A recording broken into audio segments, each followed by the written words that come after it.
जय हिंद दोस्तों, welcome to study 07 में मैं आप सबका बहुत बहुत स्वागत करता हूं। और कैसे हैं आप लोग? आशा करता हूं आप लोग अच्छे होंगे और अपनी पढ़ाई लिखाई बहुत ही अच्छे से कर रहे होंगे। दोस्तों, आज के इस क्लास में हम देखने वाले हैं एक बहुत ही इंपॉर्टेंट टॉपिक। ये है न्यायिक सक्रियता। ये आपके एमपीपीएससी का जो नया सिलेबस है इसका भी पार्ट है। ठीक है ना, इसमें भी न्यायिक सक्रियता के ऊपर सिलेबस में मेंशन किया हुआ है और इसको इंग्लिश में बोलते हैं जुडिशियल एक्टिविज्म। और न्यायिक सक्रियता के साथ साथ इसमें एक और कंपोनेंट है जो है पीआईएल, जनहित याचिका, जिसको बोलते हैं जनहित याचिका। इसको भी हम कवर कर लेंगे इसी वीडियो में। ठीक है, पब्लिक इंटरेस्ट लिटिगेशन पीआईएल, इसको भी हम कवर कर लेंगे। तो चलिए अब डिटेल से देख लेते हैं। यहाँ से आप पीडीएफ का नोट्स बना सकते हो। ठीक है, तो देख लो क्या होता है। संविधान के अनुसार जो न्याय है, जो जस्टिस है, इसे एक लक्ष्य के रूप में स्वीकार किया गया है। ठीक है ना, और कौन कौन से न्याय के?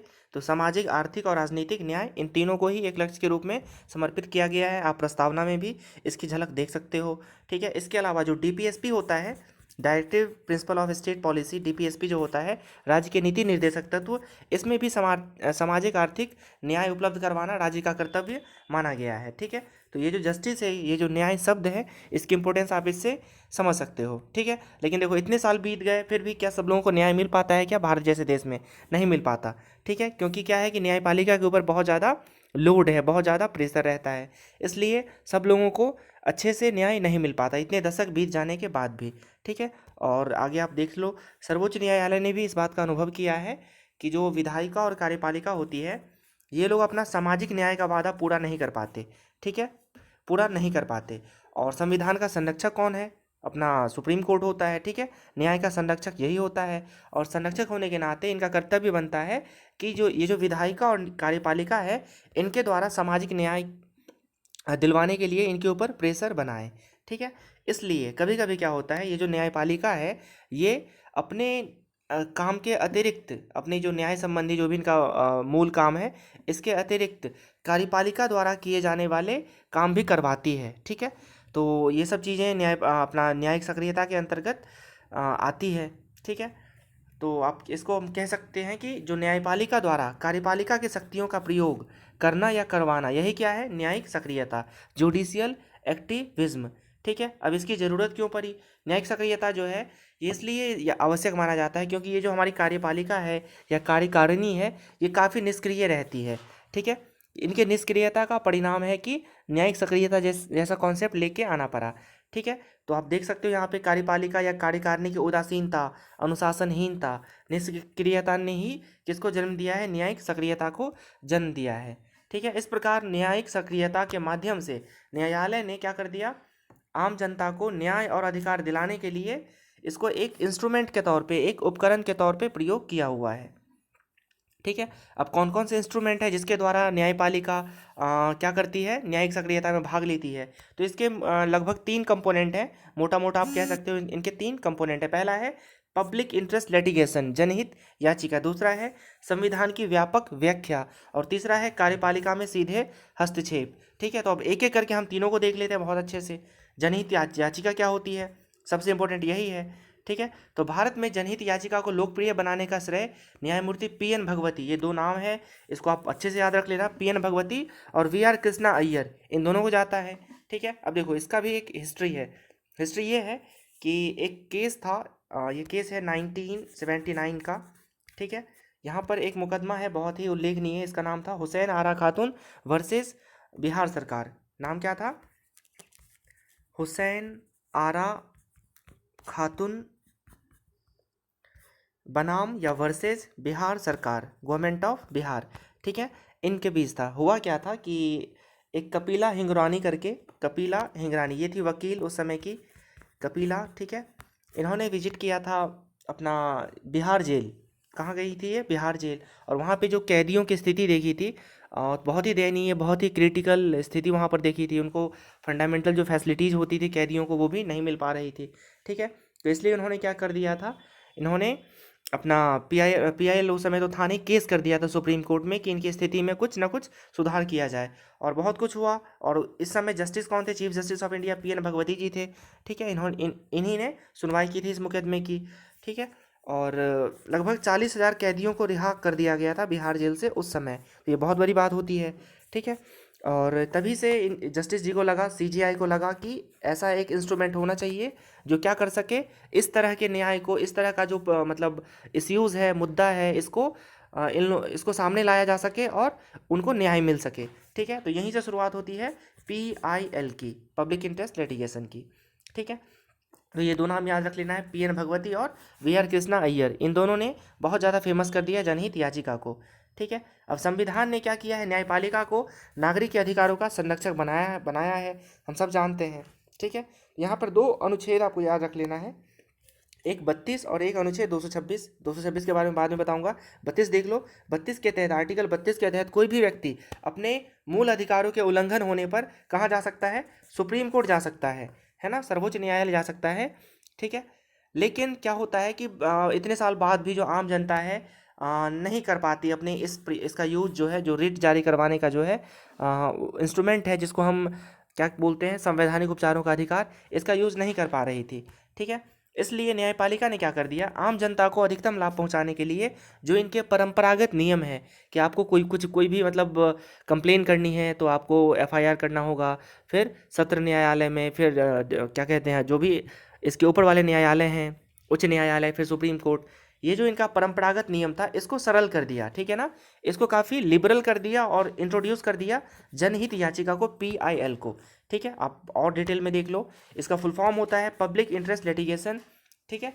और ये कौन दायर कर सकता है, इन सब पहलुओं को हम देखेंगे, ठीक है।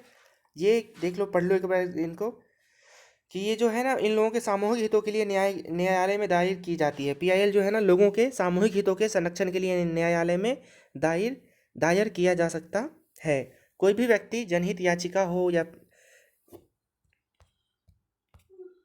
कोई भी व्यक्ति जनहित याचिका जारी कर सकता है, ठीक है। किसके विरुद्ध, तो सार्वजनिक महत्व के मामलों के विरुद्ध, जिसमें किसी वर्ग या किसी समुदाय, ठीक है, या जो भी हो, जो भी मतलब ऐसा नहीं है कि उनके पर्सनल के बारे में हो, या किसी के भी बारे में हो सकता है, उनके हित, उनके मौलिक अधिकार अगर प्रभावित होता है तो कोई भी व्यक्ति जनहित याचिका दायर कर सकता है, न्यायालय के शरण में जा सकता है, ठीक है।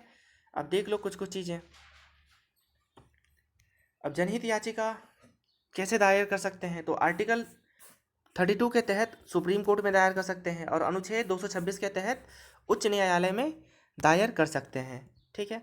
कब दायर की जा सकती है जनहित याचिका, ठीक है। तो ये पढ़ लो, आप लोगों के लिए बहुत ज़रूरी होगा ये। जनहित याचिका दायर करने के लिए यह जरूरी नहीं है, अच्छा, यह जरूरी है कि लोगों के सामूहिक हितों, जैसे कि सरकार के किसी फैसले, योजना जिसका बुरा असर लोगों पर पड़ रहा हो, ठीक है ना, या किसी एक व्यक्ति या एक से अधिक व्यक्ति का मौलिक अधिकारों का हनन हो रहा हो, तब जनहित याचिका दायर किया जा सकता है।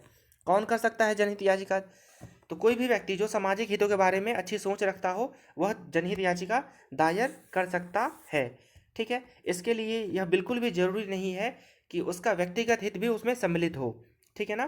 तो जनहित याचिका कुल मिला के किसी के भी विरुद्ध दायर की जा सकती है, किसी के भी विरुद्ध दायर की जा सकती है, ठीक है ना। जैसे कि आप उदाहरण के लिए जान सकते हो, अपना केंद्र सरकार, राज्य सरकार, नगर पालिका परिषद, ठीक है, और कोई भी सरकारी विभाग हो, इनके विरुद्ध दायर की जा सकती है जनहित याचिका, ठीक है। अब देखो, नॉर्मली क्या होता है, जो निजी पक्ष होता है, प्राइवेट प्राइवेट सेक्टर के विरुद्ध यह दायर नहीं किया जा सकता है। लेकिन अगर क्या होता है कि किसी प्राइवेट पक्ष से या फिर किसी कंपनी से इसके कारण बहुत सारे लोगों के जीवन पर या जनहित के या उनके हितों पर बुरा प्रभाव पड़ रहा हो, तो प्राइवेट बॉडी के खिलाफ भी जनहित याचिका दायर किया जा सकता है।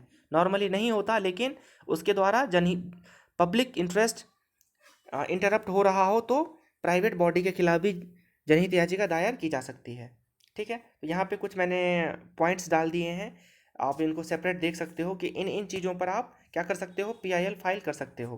पहला है, जब गरीबों के मानवाधिकारों का हनन हो रहा हो, बिल्कुल सही है। जब कोई सरकारी अधिकारी अपने कर्तव्यों एवं दायित्वों का पूर्ति नहीं कर रहा हो, ठीक है। जब धार्मिक अथवा संविधान में दिए गए मौलिक अधिकारों का हनन हो रहा हो, ठीक है। फिर जब कोई कारखाना या औद्योगिक संस्थान वातावरण को प्रदूषित कर रहा हो तो भी PIL फाइल कर सकते हैं। जब सड़कों में रोशनी की व्यवस्था नहीं हो, जिससे आने जाने वाले को तकलीफ का सामना करना पड़ रहा हो, तो भी PIL फाइल किया जा सकता है, ठीक है ना। कहीं रात में ऊंची आवाज़ में गाने रेगुलर बजते हो तो PIL फाइल कर सकते हैं, ठीक है। कहीं पर कोई कंस्ट्रक्शन काम हो रहा हो और जो कंस्ट्रक्शन करने वाली कंपनी है वो पेड़ों की कटाई कर रही हो, वातावरण को नुकसान पहुंचा रहा हो, तो पीआईएल फाइल कर सकते हैं। ठीक है ना। जब राज्य सरकार अधिक कर लगा रही हो जिससे गरीब जनता के ऊपर बुरा प्रभाव पड़ रहा हो उनके जीवन पर, तो पीआईएल कर सकते हैं। ठीक है। उसके बाद जेल अधिकारियों के खिलाफ जेल सुधार के लिए ये कर सकते हैं जनहित याचिका का प्रयोग। उसके बाद बाल श्रम, बंधुआ मजदूरी, लैंगिक शोषण, ठीक है, महिलाओं का जो एक्सप्लॉयटेशन होता है, इन सब के खिलाफ भी कर सकते हैं। और उच्च स्तरीय राजनीतिक भ्रष्टाचार, अपराध को रोकने आदि के लिए भी पीआईएल का यूज कर सकते हैं। उसके बाद किसी कॉलोनी में सड़क नालियाँ इनके रख रखाव के लिए, साफ सफाई के लिए, है ना, सांप्रदायिक एकता बनाए रखने के लिए, इन सब चीज़ों के लिए भी पीआईएल फाइल किया जा सकता है। ठीक है ना। अब मान लो कोई बिजी रोड है, व्यस्त सड़क है, वहाँ पर बड़े बड़े विज्ञापन के बोर्ड लग गए हैं, जैसे कि यातायात में कठिनाई होती है, तो भी पीआईएल फाइल किया जा सकता है। ठीक है दोस्तों, तो ये था पहला इंस्ट्रूमेंट किसके लिए, न्यायिक सक्रियता के लिए। सबसे महत्वपूर्ण यही होता है जो है जनहित याचिका। दूसरा इंस्ट्रूमेंट था संविधान की व्यापक व्याख्या। ठीक है। अब देखो हमारा संविधान काफ़ी वास्ट है, ठीक है ना, और कई बार क्या होता है संविधान के क्लाउजेस की वजह से, कुछ प्रावधानों की वजह से कई बार फंडामेंटल राइट संकुचित हो जाता है। तो ऐसे कंडीशन में जो कोर्ट होते हैं, जो हाई कोर्ट और सुप्रीम कोर्ट होते हैं, ये लोग क्या करते हैं संविधान को अच्छे से एक्सप्लेन करके, जो किसी का अगर मौलिक अधिकार हनन हो रहा है तो उसकी रक्षा भी करते हैं। ठीक है। और ज़रूरत पड़े तो संविधान में संशोधन भी करते हैं। जैसे कि उदाहरण के लिए आप देख सकते हो अनुच्छेद 21 में कई सारे संशोधन किए गए हैं, जैसे कि जीवन जीने का अधिकार, इसी के अंतर्गत शिक्षा का अधिकार कर दिया गया है 21 के ए में, आपको पता होगा। उसके अलावा काम का अधिकार, है ना, right to privacy recently add किया गया है, एकांतता का अधिकार, विदेश जाने का अधिकार, इन सबको आर्टिकल 21 में शामिल कर दिया गया है। और ये सब कैसे हुआ है, संविधान के व्याख्या के माध्यम से। ठीक है। तो ये दूसरा इंस्ट्रूमेंट था संविधान की व्यापक व्याख्या। पहला कौन सा था, पीआईएल। अब तीसरा जो इंस्ट्रूमेंट है जिसके द्वारा न्यायपालिका क्या करती है, न्यायिक सक्रियता में भाग लेती है, वो है कार्यपालिका में सीधे हस्तक्षेप द्वारा। ठीक है। अब सीधे हस्तक्षेप का मतलब क्या होता है, देख लो। न्यायिक सक्रियता के रूप में न्यायपालिका द्वारा कई बार कार्यपालिका के कार्यों में सीधे हस्तक्षेप किया गया, जैसे कि बच्चों, महिलाओं, जेल में विचाराधीन कैदियों आदि के मामलों में कार्यपालिका ने कई दफ़ा सीधे निर्देश दिए हैं। ठीक है ना। तो ये डायरेक्ट भी इंटरफियर कर सकता है। लेकिन अब देखो न्यायिक सक्रियता के कुछ आलोचनाएं भी हैं, कुछ क्रिटिसिज्म भी है, इसको भी हम देख लेते हैं लगे हाथ। ठीक है। अब देखो भारत में क्या है, कार्यपालिका, विधायिका और न्यायपालिका, तीनों का स्वतंत्र अस्तित्व है। अगर न्यायपालिका बार बार क्या करेगी, कार्यपालिका के कार्य में हस्तक्षेप करेगी, तो ये जो पिलर्स हैं कार्यपालिका, विधायिका और न्यायपालिका, इसमें क्या होगा, कोऑर्डिनेशन का जो सेंस है, जो सहयोग की जो भावना है, ये कहीं ना कहीं प्रभावित होती है और इन तीनों के बीच विरोध की स्थिति उत्पन्न हो जाती है ना। और ये जो संतुलन जो है ये कहीं ना कहीं बिगड़ जाता है, जिससे कि संविधान को भी नुकसान पहुंचता है, संविधान का जो उद्देश्य है उसको भी नुकसान पहुंचता है। अब क्या होता है, न्यायपालिका ने तो कर दिया पीआईएल का इंट्रोडक्शन। अब लोग क्या करते हैं, छोटी छोटी चीज़ों पे पीआईएल फाइल करते हैं। इससे क्या होता है, इससे कार्यपालिका को बहुत ज़्यादा असुविधाओं का सामना करना पड़ता है। और अगर बार बार लोग पीआईएल का यूज़ करेंगे और बार बार न्यायपालिका जो है कार्यपालिका के काम में टांग अड़ाएगी, तो इससे क्या होगा, न्यायपालिका का महत्व भी कम हो जाएगा, समाप्त हो जाएगा। ठीक है। अब देखो अब अब क्या होता है, अब अधिकार तो दे दिया पीआईएल फाइल करने का। अब इसका एक बैड इम्पैक्ट ये देखने को मिल रहा है कि न्यायपालिका के ऊपर मुकदमों का भार बहुत ज़्यादा बढ़ जाता है। आए दिन बेवजह सैकड़ों पीआईएल बढ़ जाते हैं। ठीक है। तो राइट तो दे दिया गया है, लेकिन इसका मिसयूज भी हो रहा है, जिससे क्या हो रहा है, मुकदमों का भार बढ़ता ही जा रहा है। ठीक है। और कई बार क्या होता है, न्यायपालिका न्यायिक सक्रियता के नाम पर निर्णय दे देती है, लेकिन इस बात का बिल्कुल भी उसको अंदाज़ा नहीं रहता कि इसको क्रियान्वित करने के लिए, इसको फंक्शनेबल बनाने के लिए किन किन कठिनाइयों का सामना करना पड़ता है कार्यपालिका को। ठीक है। तो कंक्लूजन के तौर पे हम कह सकते हैं कि निसंदेह रूप से न्यायिक सक्रियता के विरुद्ध उठाई गई आपत्तियों ये जो है ना पीआईएल बहुत हद तक सत्य है। ठीक है ना। लेकिन इस बात से भी इनकार नहीं किया जा सकता कि जनहितवाद प्रणाली ने सामाजिक न्याय स्थापित करने में महत्वपूर्ण भूमिका अदा की है। तो कहीं ना कहीं ये सही बात भी है, भारत जैसे ओवर पॉपुलेटेड देश में ये होना भी चाहिए।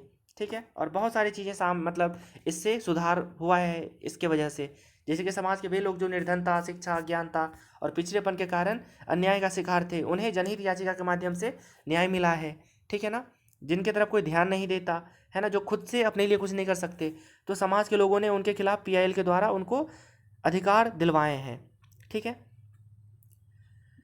अब देखो यहाँ उल्लेखनीय है कि निर्देशक सिद्धांतों